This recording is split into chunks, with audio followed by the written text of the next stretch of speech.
The Pyrenees, July 1813. The mountains are a fortress, but for whom? In the valleys, the air is hot, heavy, and still. In the peaks, a thick, wet fog clings to the steep, rocky slopes, reducing visibility to a few dozen yards. This is the fog of war made literal. For the victorious Allied army, this 50-mile stretch of densely wooded mountains is not a prize, but a prison. But victory. The Battle of Vittoria in June had been a thunderclap, a decisive, war-winning triumph that had shattered the French army in Spain and sent King Joseph Bonaparte fleeing for the border. The spoils were legendary, the collapse of French morale absolute.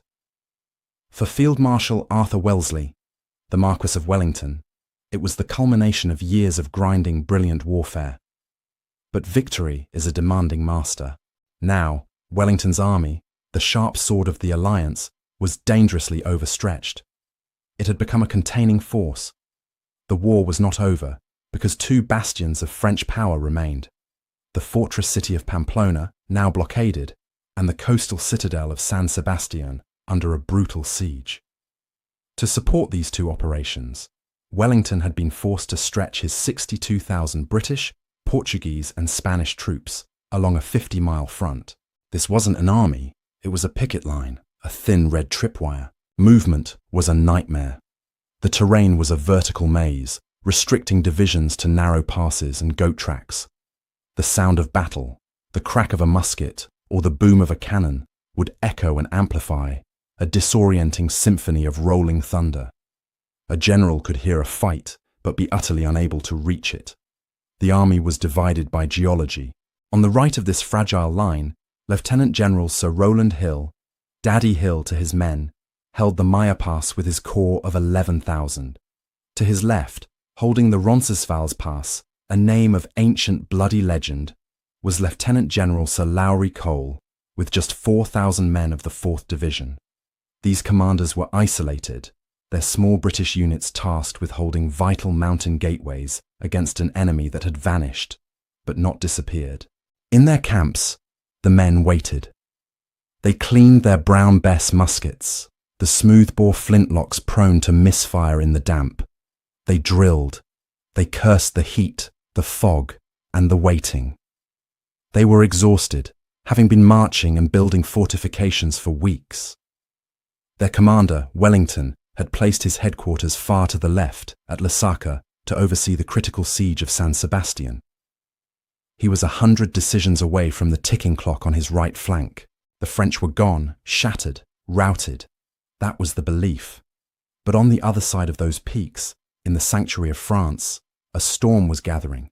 A broken army was being reforged, and one of France's greatest commanders was about to unleash a thunderbolt. The Allied line was not a shield, it was a net, and the holes were 50 miles wide. Across the border, the news of Vittoria had struck Paris like a cannonball. Emperor Napoleon, bogged down in his own desperate struggle in Germany, was incandescent with rage.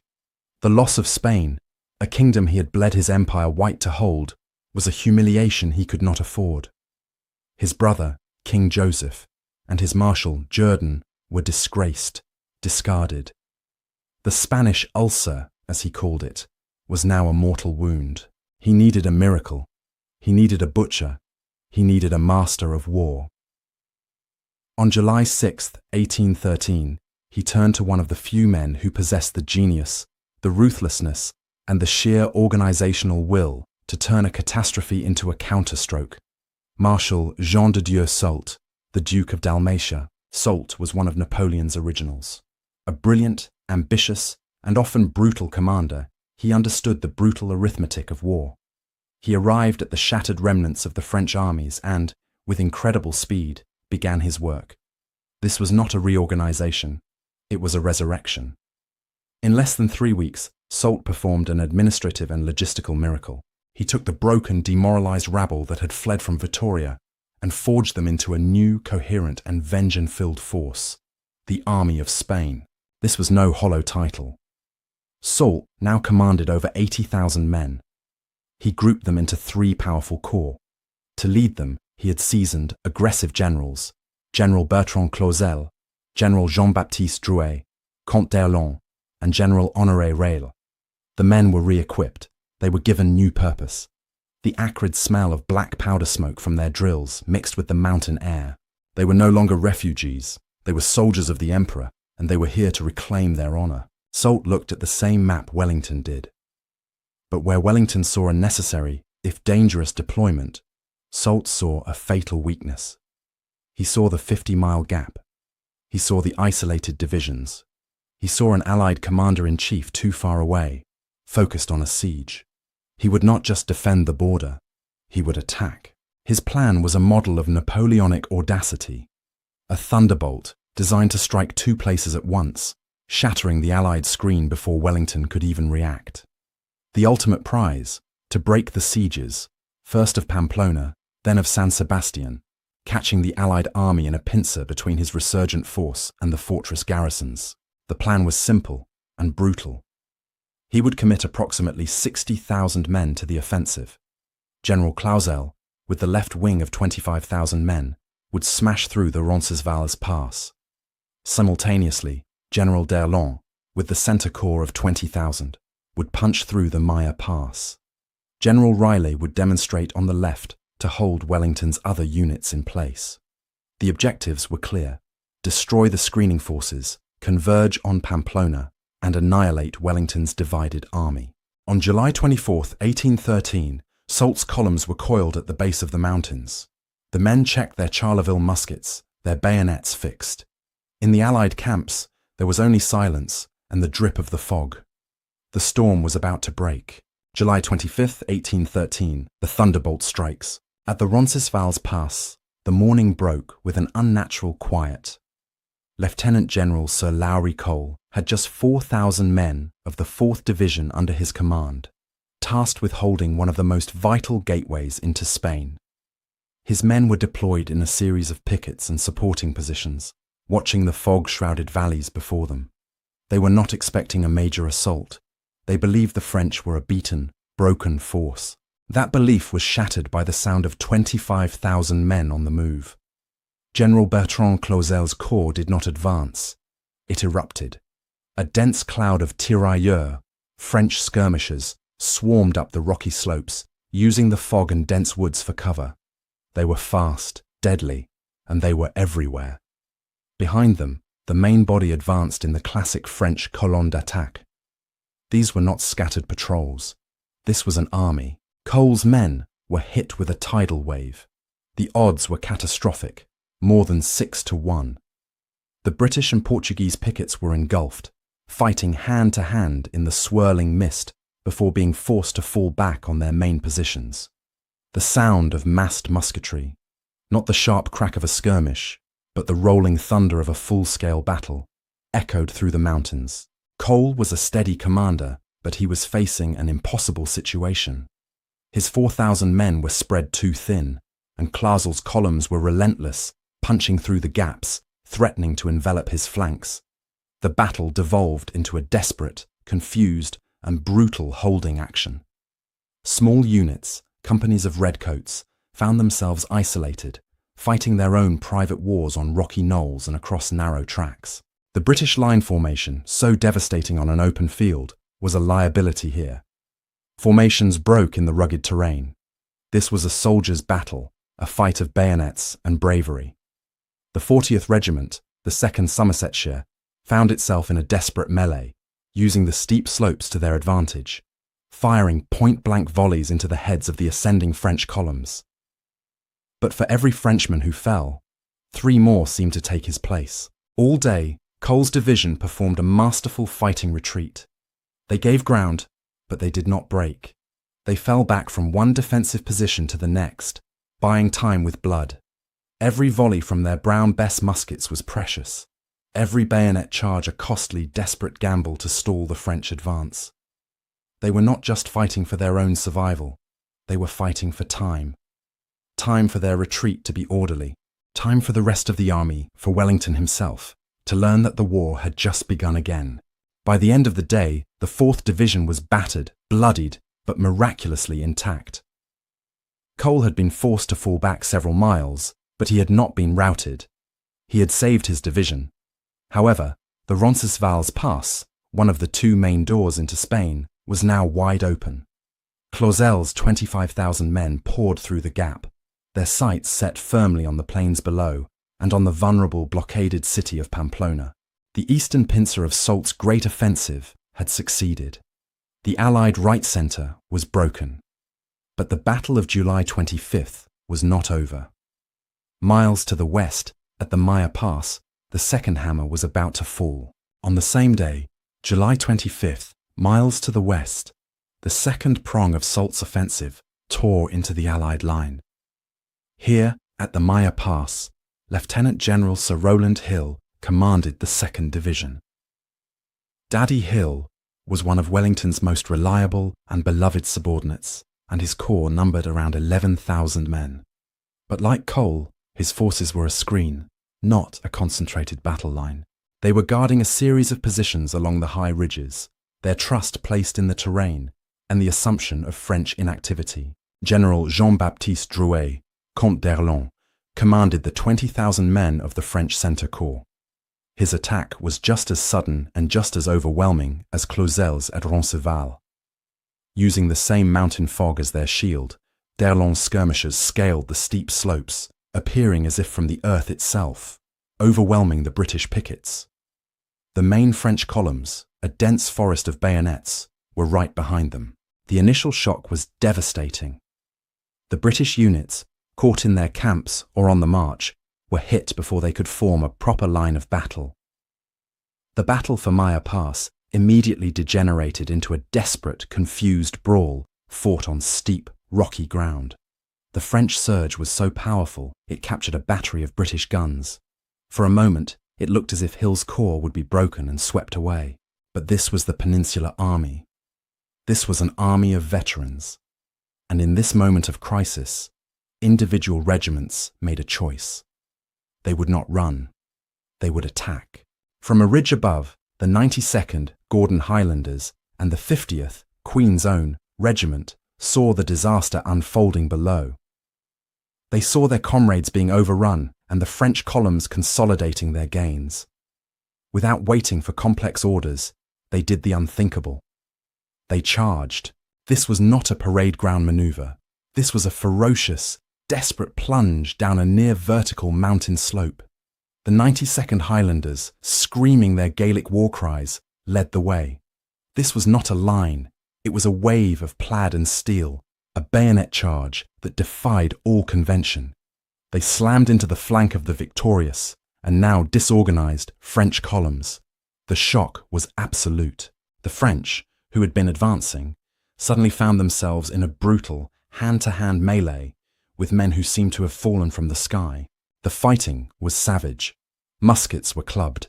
Bayonets were the only currency. The 50th Foot crashed in alongside the 92nd, adding their weight to the charge. For a precious hour, these two British regiments, numbering perhaps 1,500 men, held back the tide of d'Erlon's 20,000. It was a legendary act of sacrifice, a moment of pure, distilled aggression that completely disrupted the French timetable. But heroism cannot defeat arithmetic forever. The French were simply too many. D'Erlon, a capable general, recognized the threat, disengaged, and began to use his vast numerical superiority to envelop the British position. The Highlanders and the 50th had bought time, but they had paid for it in blood, suffering horrific casualties. Like Cole, Sir Rowland Hill was a pragmatist. He saw that the pass was lost, his line was compromised, and the French were pouring through. He ordered a fighting retreat. His corps, battered and bruised but not broken, fell back from the Maya Pass. By nightfall on July 25, 1813, Soult's plan had been executed to perfection. Both Roncesvalles and Maya, the two main arteries into Spain, were in his hands. His 60,000-man offensive force was through the screen. The Allied line was shattered, and its two main wings were in full retreat. The road to Pamplona was open, and Wellington still had no idea. July 26, 1813. While the passes of Maya and Roncesvalles ran with blood, Field Marshal Wellington was miles away at his headquarters in Lesaca. He was focused on the brutal, costly siege of San Sebastian. The first reports that trickled in were confusing, fragmented. The sound of distant battle, echoing through the maze of mountains, was a common occurrence. It could be a skirmish, a probe, a feint. But then the dispatches became more urgent. A general had fallen. A regiment was cut off. The pickets at Roncesvalles had been annihilated. Then came the news that Cole was in full retreat and Hill was fighting for his life. The truth, when it finally coalesced, was horrifying. This was not a raid. This was a thunderbolt. This was the full might of the French army. And Wellington knew, instantly, who was behind it. Soult. The entire campaign, the victory at Vittoria, the security of Spain, all of it was now balanced on a knife edge. Soult's objective was clear: Pamplona. If Soult reached the city first, his 60,000 men would link up with the French garrison, and Wellington's scattered, retreating divisions would be caught between the fortress and the field army. They would be annihilated, piecemeal. This was the scramble. There was no grand strategy now, only a desperate race. Wellington abandoned the siege, and with his staff began a legendary breakneck ride toward the crisis. There was no time for baggage, no time for meals. An anecdote survives of the commander-in-chief, the architect of victory in the peninsula, gnawing on a single chicken leg as his horse thundered along the narrow mountain tracks. He was riding against time, against the marching columns of Soult, who already had a 24-hour head start. His mind was a map of the Pyrenees. He sent out a blizzard of new orders to his scattered commanders. All forces were to disengage and converge on a single point. He needed a backstop, a line in the sand, a place where he could gather his retreating divisions and make a stand. He found it on his map. A long, high ridge near the village of Serraren, a formidable defensive position that stood directly in Soult's path, just a few miles north of Pamplona. This was the gamble. Could Cole's battered 4th Division, now retreating from Roncesvalles, reach that ridge before Clausel's 25,000 men? Could the fighting 3rd Division, under the fiery, foul-mouthed Lieutenant General Sir Thomas Picton, march in time to support them? On July 27th, Wellington arrived at the ridge. The scene was one of controlled chaos. Cole's 4th Division was there, stumbling into position, exhausted, their cartridge boxes light, but their formations intact. Picton's 3rd Division was also arriving, marching hard and deploying along the crest. In total, Wellington had managed to scramble about 16,000 men onto this critical high ground. They had won the race by the narrowest of margins. As Wellington, unmistakable in his blue frock coat and low-crowned hat, rode the length of the ridge, a great, rolling cheer erupted from his men. It was a sound of sheer relief, of renewed confidence. The Iron Duke was here. They were no longer a retreating rabble.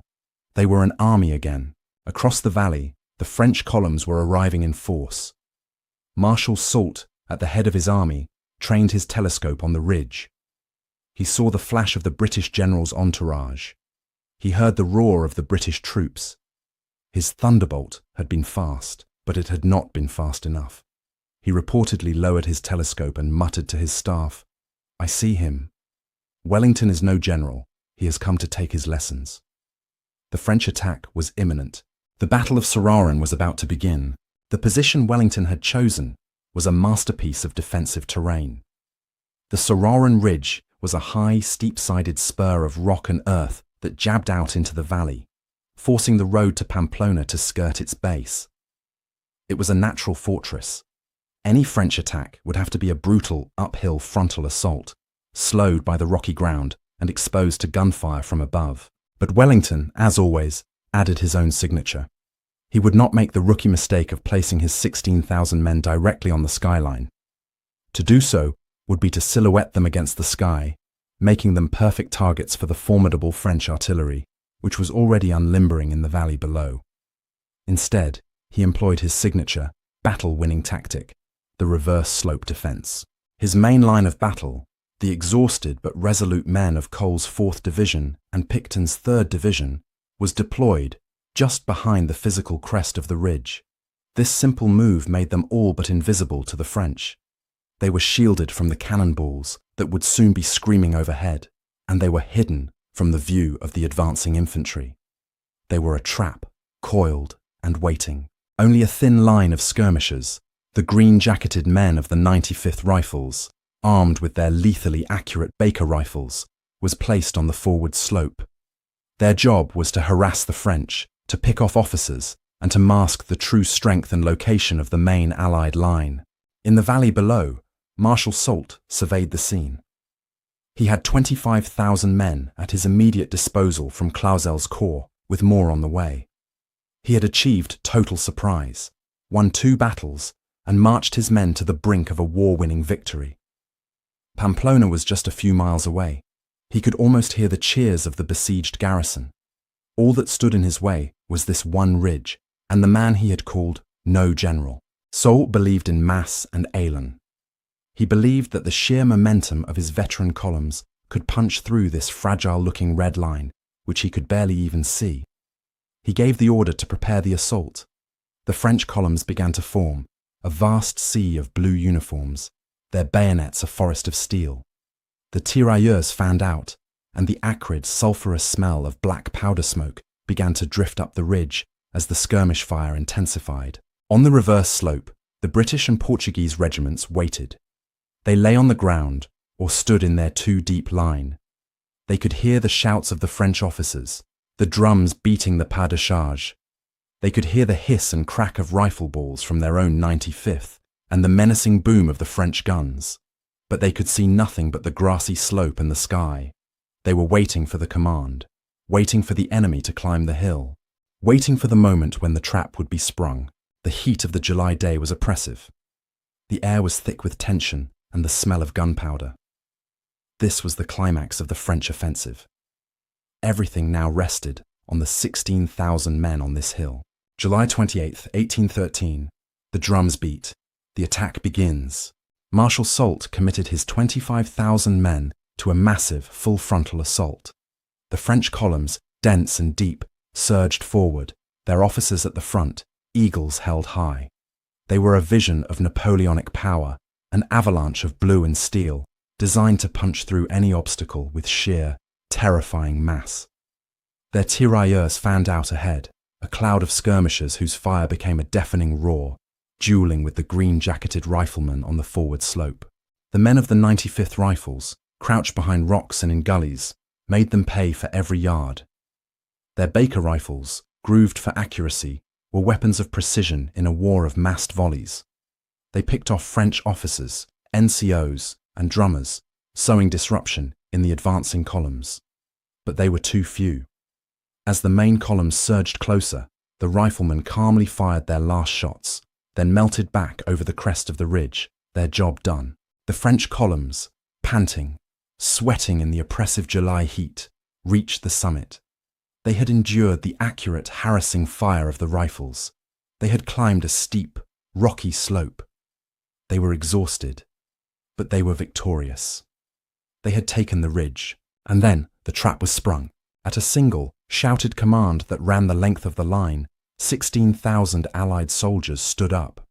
The reverse slope, which had been empty grass, was suddenly a solid, 2-deep wall of red and blue uniforms. The French, mouths open, had perhaps 1 second to register what was happening. They were 50 yards away. The British line levelled its Brown Bess muskets. The order was given. Fire! A single, crashing volley, a mile-long sheet of flame and lead, tore the front ranks of the French columns to pieces. The effect at such point-blank range was not a series of individual impacts. It was a physical blow, a wave of lead that simply annihilated the head of the assault. Men were thrown backward, as if by a giant hand. The dense column, its greatest strength, now became its greatest weakness, as every musket ball found a target. Before the acrid, sulphurous smoke could even clear, the British line was already reloading, their ramrods rising and falling in perfect, drilled precision. A second volley crashed out, and a third. The French columns, shattered, reeling, and unable to deploy into their own firing line, were being murdered. But these were veterans of a dozen campaigns. They did not just rout, they tried to fight. The assault broke into a series of brutal, desperate, hand-to-hand combats. Soldiers, their formations gone, lunged with bayonets. They swung their muskets as clubs. The fighting on the crest of the ridge was a savage, primitive brawl. The 40th Regiment, the 2nd Somersetshire, already bloodied at Roncesvalles, found itself in a desperate fight for its colours, a swirling melee where officers and sergeants fought side by side with their men. Alongside them, Spanish battalions, often dismissed by their allies, fought with a desperate nationalist fury, proving their courage in a furnace of close-quarters combat. It was unsustainable. No troops on earth, no matter how brave, could advance into such a perfectly delivered storm of lead. The French élan broke, the columns wavered, then dissolved. The men who were still alive turned and fled, stumbling and sliding back down the ridge, leaving thousands of their comrades dead and wounded in their wake. Soult was stunned. His thunderbolt had been thrown against a wall of granite. He tried again. He reformed his divisions and launched a second, desperate assault. The result was the same. The volleys, the bayonets, the repulse. By the end of the day, the ridges of Sararan were a charnel house, carpeted in French blue. The Allied line was battered, but it had not broken. Soult's great offensive, the magnificent counterstroke that had begun with such brilliance, had climaxed and failed. The road to Pamplona remained closed. July 29th, 1813. A day of grim, agonizing stalemate. The guns were mostly silent, but the battlefield was a symphony of suffering. The slopes of the Sararan Ridge, which had been a grassy hillside, were now a carpet of dead and dying, almost all of them French. The hot, oppressive air was thick with the metallic smell of blood and the lingering, acrid stench of black powder. Marshal Soult was in a trap of his own making. His thunderbolt had smashed against an immovable object. His army, having suffered staggering casualties in the repeated assaults on the ridge, was now stalled. The men were exhausted, demoralized, and hungry. They were awkwardly positioned in the valley, their columns exposed, their flanks vulnerable to the very terrain they had sought to master. Pamplona was a few miles away, an agonizingly close, yet impossible, objective. Soult could not advance. But to retreat, with Wellington's victorious army looming over him, was to invite a catastrophe. For 24 hours, he hesitated, a brilliant commander paralyzed, his magnificent offensive having bled out on the rocks of Sararan. For Wellington, this day of stalemate was a gift. The scramble was still in motion. All across the 50-mile front, his orders were bearing fruit.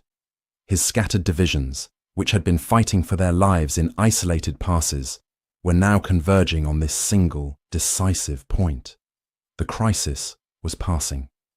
The danger of being dangerously overstretched was evaporating with every hour as fresh battalions marched to the sound of the guns. The Light Division, under Major General Charles Alton, was closing in. These were Wellington's flea-bitten, battle-hardened veterans, the 95th Rifles and the 43rd and 52nd Light Infantry, the Army's elite. Their arrival, along with other units, meant that Wellington's force was no longer a desperate 16,000-man backstop. His army was growing in strength, its morale surging after the epic defensive victory. Wellington was not a man to waste such an opportunity. He was by nature an aggressive general who used defense as a prelude to a killing blow. He had seen Soult's army break itself against his ridge. He had watched them suffer. Now he saw their awkward, exposed positions in the valley. Soult was no longer the attacker. He was the target. The Allied army, now reinforced, was about to pivot from a desperate defense to a crushing offense. The orders went out. The roles were reversed. On the morning of July 30th, it would not be the French ascending the slopes. It would be the Allies descending upon them. Wellington's plan was to seize the initiative, to attack Soult's army while it was trapped in the valley, and to turn the French retreat into a full-blown rout. The general who had come to take his lessons was about to give one. The men on the ridge, who had fought for their lives just 24 hours earlier, now checked their flints and filled their cartridge boxes with a new, dangerous energy. They were no longer the hunted. They were the hunters. As dawn broke on July 30th, the Second Battle of Sararan was about to begin. and this time it would be Wellington who threw the thunderbolt. July 30th, 1813. The initiative had changed hands. The sun rose on a new, aggressive Allied army, one that was no longer just a wall, but a hammer. Wellington, now reinforced and holding the high ground, had a clear objective, not just to defeat Soult, but to destroy his army before it could escape back to France. The battle began not with a frontal charge, but with a series of well-coordinated flanking maneuvers. Wellington, now with fresh divisions in play, began to roll up Soult's awkwardly positioned army. The French were caught in the valley, their backs to the same mountains they had so triumphantly crossed just days before. Their formations, designed for a headlong assault, were now dangerously exposed. The fighting 3rd Division under Thomas Picton was unleashed. No longer static on their ridge, they descended with a vengeful fury, crashing into the flank of the French corps that had assailed them 2 days prior. The sound of battle was no longer the steady, rolling volleys of a defensive line. It was the chaotic, brutal noise of an army in motion. A running fight filled with the screams of men and the sharp, irregular crack of musketry. At the same time, Wellington launched a separate attack on Soult's right wing, which was holding the high ground at the village of Sauroren itself. This was the key to the entire French position. The village, a cluster of stone houses, had been turned into a fortress, but the Allied attack was relentless. Here, the fighting became a mirror image of the first battle, only now it was the French on the defense and the Allies on the attack. The British and Portuguese troops advanced with a grim determination. They were met with a hail of lead from the French, who fought desperately from behind stone walls and in the narrow streets. But the momentum was unstoppable. The Allied troops, using the bayonet with brutal efficiency, cleared the village, house by house. The fighting was intimate, suffocating. The air was filled with the smoke of black powder, so thick it burned the eyes and choked the lungs, reducing visibility to mere feet. It was a soldier's brawl, where formations ceased to matter, and only survival and aggression counted. As the village fell, Soult's defensive line began to unravel. His centre was being pummeled by Picton, and his right was collapsing. He saw the disaster unfolding. His only option was to order a general retreat, to pull his 60,000-man army back from the brink and try to escape through the same narrow passes they had entered. But Wellington would not allow it. The battle now transformed. It was no longer a set-piece engagement, it was a pursuit. As the French columns disengaged, turning their backs on the enemy, Wellington unleashed his hounds. The Light Division, which had been held in reserve, was finally let off the leash. These were the army's premier marching troops, and their job was to turn a retreat into a rout. The French army, which had marched into Spain with such pride and halon, was now a broken mass, fleeing for its life, with Wellington's victorious army hot on its heels. August 1st and 2nd, 1813. The retreat was a nightmare. The French army was no longer an army. It was a desperate, fleeing mob, funneling itself back into the same narrow, suffocating mountain passes it had burst through just a week earlier. The fog of war returned, a literal mist of thick, wet fog and driving rain that turned the steep goat tracks into slick, muddy slides. For Soult's men, the Pyrenees, which had been their gateway to victory, were now a deadly trap. They were exhausted, having marched and fought for 7 straight days. They were demoralized, their great offensive shattered, and they were starving, their supply lines having broken down in the chaos. And they were being hunted. Wellington had unleashed the Light Division. These men were the elite. They were not weighed down like the line infantry. They marched light, and they marched fast. At their core were the 95th Rifles, with their dark green jackets and deadly Baker rifles. While the main army pursued, the Light Division harried the French flanks, climbing the steep, wooded ridges and firing down into the choked columns below. Every shot from a Baker rifle was a calculated act of destruction. Accurate to over 200 yards, in the hands of a marksman, they were devastating. An officer would fall, a man carrying ammunition would drop, a driver struggling with a cannon would tumble, sending the gun careening into a ravine. This was not a battle, It was a massacre by 1,000 cuts. It sowed panic and disorder, turning the retreating columns into a stampede. The terrain did the rest. The roads were choked with abandoned equipment. Cannons, their wheels broken or their teams dead, were spiked and thrown over cliffs. Wounded men were left where they fell, their comrades too desperate to carry them. The sound of battle was no longer the roar of massed volleys, but the sporadic, terrifying crack of a rifle from an unseen enemy, or the sudden, brutal bayonet charge of a pursuing British platoon cresting a ridge. The weather was an enemy to both sides, but it was worse for the fleeing French. The rain was cold, incessant. Men, weakened by hunger and exhaustion, collapsed by the side of the tracks, many never to rise again. The acrid smell of gunpowder, which had hung over Sauraran, was now replaced by the smell of rain, mud, and fear. Wellington's pursuit was relentless. He pushed his divisions to their limits, determined to break Soult's army completely.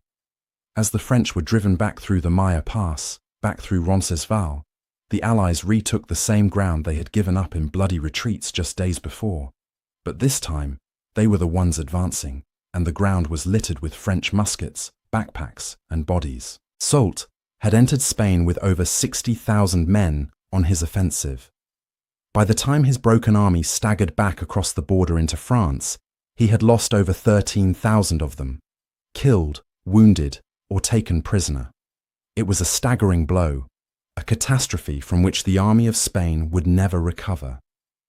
The thunderbolt had been turned back on itself, and the last, best hope of Napoleon in Spain had been extinguished in the fire and rain of the Pyrenees. The Battle of the Pyrenees was not a singular event. It was a 9-day, 50-mile running battle, a chaotic series of brutal clashes in some of the most unforgiving terrain in Europe. And this terrain, the steep, rocky, fog-shrouded mountains, acted as a crucible. It neutralized old advantages, amplified new ones, and rewrote the rules of Napoleonic warfare. On the open fields of Europe, the French colonne d'attaque was a juggernaut.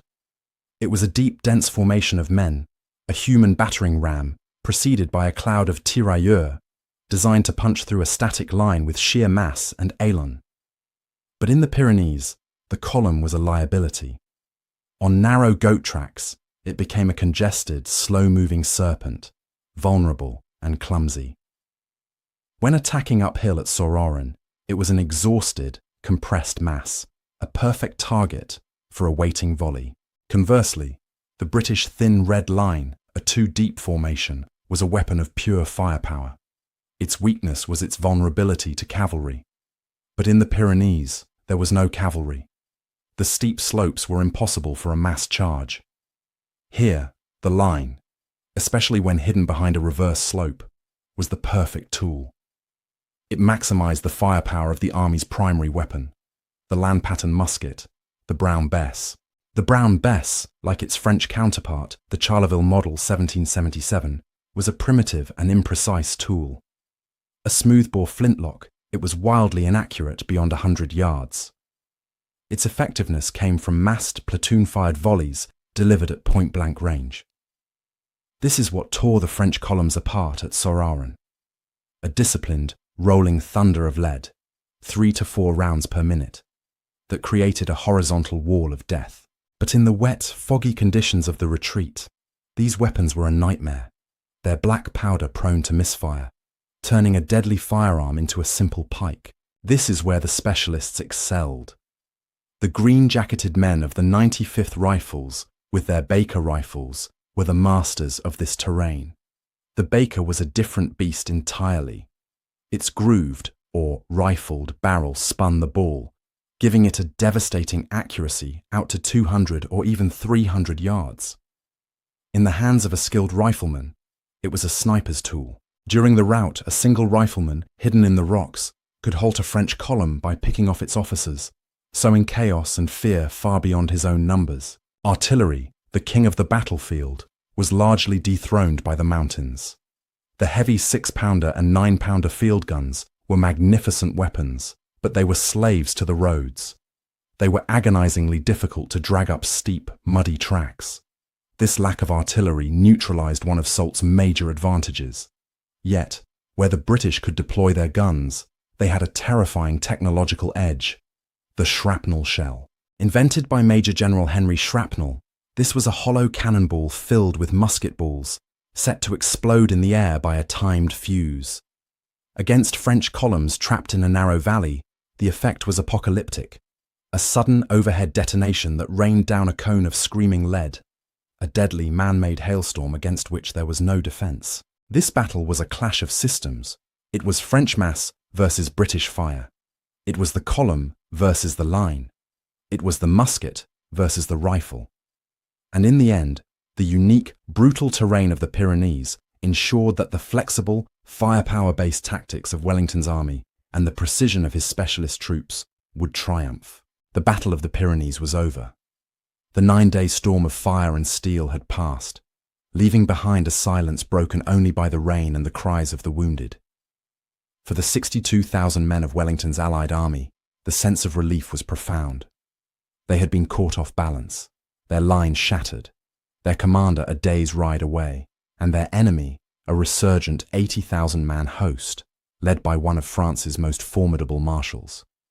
They had been pushed to the absolute limit of their endurance, and they had held. This was a victory unlike any other in the peninsula. It was not a set-piece battle like Salamanca or Vitoria, won by a single brilliant maneuver. This was a scramble, a brawl, a desperate scrambling recovery that had culminated in a brutal slogging match. It was a test of the army's soul, and it had passed. The implications were immediate and irreversible. Marshal Soult's thunderbolt, his last best hope of turning the tide in Spain, had failed spectacularly. His newly forged Army of Spain was shattered, having lost over 13,000 men and its will to fight. The army that had marched into Roncesvalles with such élan was now a broken, demoralized force, cowering behind the border. The blockaded garrison of Pamplona, having heard the roar of Soult's guns and prayed for a relief that would never come, was now doomed. The siege of San Sebastian, though it would still be a bloody and brutal affair, could now be prosecuted without fear of interruption. Spain was lost to Napoleon forever. The Spanish ulcer that had drained the French Empire of hundreds of thousands of men was finally lanced.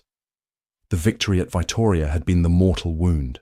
The Battle of the Pyrenees was the final, convulsive death. For Wellington, his reputation was sealed.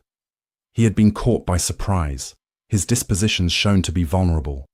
But in the crisis, he had been magnificent. His desperate, single chicken leg ride to the front, his ability to scramble a defensive line from a collection of retreating battered divisions, and his immediate pivot from a desperate defense to a crushing offense at Sororan was a display of generalship that few in history could match. He had seen the one critical point on the map, the Sororan Ridge, and had bet his entire campaign on holding it. But the victory truly belonged to the small British units that the video's premise rightly identified. It belonged to the 4,000 men of Cole's 4th Division, who had stood against 25,000 at Roncesvalles and retreated, but did not break. It belonged to the 92nd Highlanders and the 50th Foot, whose suicidal, glorious charge at Maya had bought precious, vital hours. It belonged to the 40th Regiment and the Spanish battalions who stood like a wall of iron on the Sororan Ridge, absorbing the full fury of the French columns and refusing to yield. This was the battle that proved the Peninsular Army was more than just a collection of regiments. It was a single, forged weapon, a perfectly tempered blade. From the green-jacketed rifleman in the rocks to the red-coated infantryman in the two-deep line, every part had been tested, and every part had proven strong. The Pyrenees had been the barrier. For Soult, they were a launchpad for a failed offensive. For Wellington, they had been a dangerous, overstretched screen. Now, as August 1813 came to a close, the mountains were something new. They were a gateway. The Allied army stood, victorious, on the border of France itself.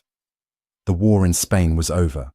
The war for France was about to begin. Thanks for watching. If you found this story fascinating, please hit the like button, subscribe for more, and share your thoughts in the comments. We'll see you in the next video.